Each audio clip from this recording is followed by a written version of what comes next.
জনাব হারুন রশিদ সাহেবকে আজকের সম্মেলন উদ্বোধন বক্তব্য উপস্থাপন করার জন্য সবিনয় অনুরোধ রাখছি।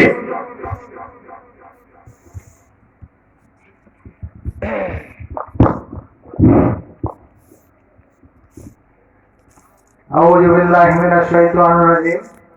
বিসমিল্লাহির রহমানির রহিম।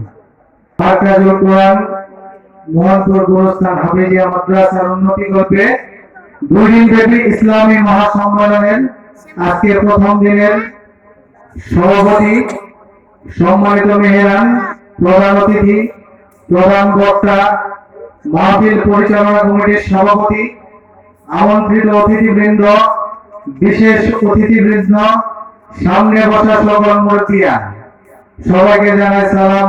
আসসালামু আলাইকুম ওয়া রাহমাতুল্লাহ। মসজিদ যেমন আল্লাহ তাআলার ঘর, আর মাদ্রাসা তেমনি আল্লাহ তাআলার প্রিয় নবী হযরত মুহাম্মদ সাল্লাল্লাহু আলাইহি ওয়াসাল্লামের ঘর। এই ঘরের উন্নয়নের জন্য আজকের এই মহাসম্মেলন। এই সম্মেলন হচ্ছে আমাদের ইসলামের ঐতিহ্য। আমরা যেন সকলে আজকের এই সম্মেলন থেকে শিক্ষা নিয়ে আগামী দিনগুলি আল্লাহ এবং আল্লাহ রাসূল সাল্লাল্লাহু আলাইহি ওয়াসাল্লামের আদর্শকে ধারণ করে পরিপূর্ণ ঈমান নিয়ে চলতে পারি।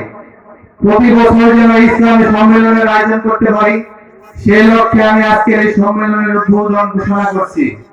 আল্লাহ হাফেজ। সবাইকে আবার সালাম জানিয়ে বিদায় নিচ্ছি। আসসালামু আলাইকুম ওয়া রাহমাতুল্লাহ।